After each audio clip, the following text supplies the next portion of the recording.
Bu paylaşımda corat kutabı pişirəcəyik. Fidan adlı izləyici yazıb ki, o tüklərlərlə xəmir. Elə bir yeməyi bu yeri. Vəbşə bilsən nə var? Bu yeməyi virtual olaraq sən üçün pişirəcəm. Qollarımı bağla.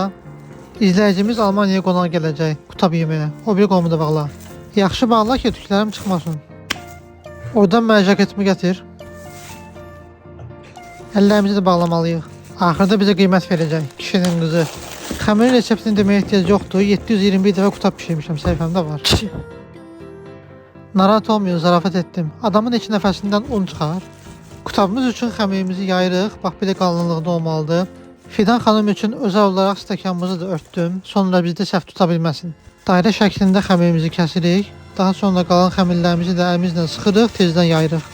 İsrafçılığa yol verməyək. Xəmiri yenidən açıb 5 ədəd gündə çıxartdıq. Daha sonra hər birini unlayıb, üzərini streçlə örtürük və xəmirimizi başlayırıq yaymağa. Kutab üçün məncə reseptə ehtiyac yoxdur. Ətdir də, soğanı qatırsan, qarışdırırsan, olur kutab. Corat kutabının normal kutabla bir fərqi var ki, corat kutabı qalın olur. Mənə hər dəfə maraqlı gəlib, görürsən mozzarella vuranda kutabın dadı necə olur. Evimizdə fırın olmadığı üçün məcbur sobada pişirəcəyik. Dəmiri yağlayıb kutablarımızı hazır edirik və ardından göndəririk bişirməyə. Kutablarımız işıq sürəti kimi hazır oldu. Bu corat kutabından çox başqa bir yemək oxşadı. Kutabın dadı həqiqətən mozzarella ilə çox mükəmməl idi. Bir dəfə sınayın, məsləhət görürəm. Gördüyünüz kimi gözünüzün qabağında pişirdim Fidan xanım. Tez ol, açın ağzınızı, bunu izləyəcəm sizə. Açın ağzınızı.